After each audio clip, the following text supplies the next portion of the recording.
Surprise! Wow, এই জামাটা তো আমি গত সপ্তাহে মার্কেটে দেখছিলাম, তুমি আমার জন্য কিনে আনছো? হ্যাঁ, আমি তো নিজের জন্য এত দামি জামা কিনি না, তোমার জন্য কিনলাম। ফেরত দিয়ে আসো, আমার লাগবে না। কি রে, আমি তোমার জন্য জামা কিনলাম আর তুমি রাগ করতেছো?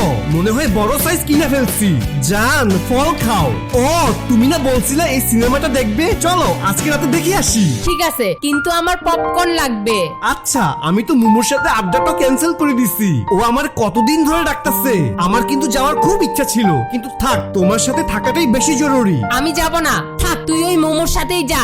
বলতো, আমি কি ওর জন্য কম করি? আমি ওরে এত কিছু কিনা দেই, ও যা চায় আমি কি না করি। সারাদিন খালি মুখ গোমরা করে থাকে, আমি তো বুঝিই না এত কিছু করে লাভটা কি। এক্সকিউজ মি, এটা একটু প্যাক করে দেন। আমি এতক্ষণ ধরে বকবক করতেছি, তুই কিছু শুনছস? শুনছি তো।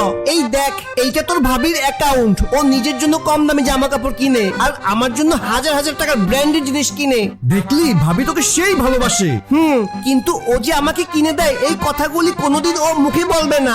ভালোবাসার মধ্যে কে বেশি কিনে দিল, কে কম কিনে দিল, এই আলোচনা করলে ভালোবাসায় জট লাগে। আদনান, দেখো তো লাগে কিনা। আবার আমার জন্য জগার্স কিনছো? তোমার আগের দুইটা তো ছিঁড়ে গেছে, তাড়াতাড়ি পাল্টে নাও। অফিস থেকে আসছো? ঘুমাও নাই? খিদে পাইছে নিশ্চয়ই, খাইয়া নাও। ওয়াও, কি সুন্দর গন্ধ। দারুন। সিন্থিকে বলিস তো আমাদের জন্য যেন এত কিছু না কিনে, আমরা তো নিজেদের মতো করেই ভালো আছি। ও আবার তোমাদের জন্য জিনিস কিনছে? আচ্ছা, বুঝতে পারছি মা। সিনথি কখনো মুখে প্রকাশ করে না ও আমার আর আমার পরিবারের জন্য কি না করে। ভালোবাসার মানুষের কাছে কোনো কিছু নিয়ে ছোট বড় শাস্তি নেই।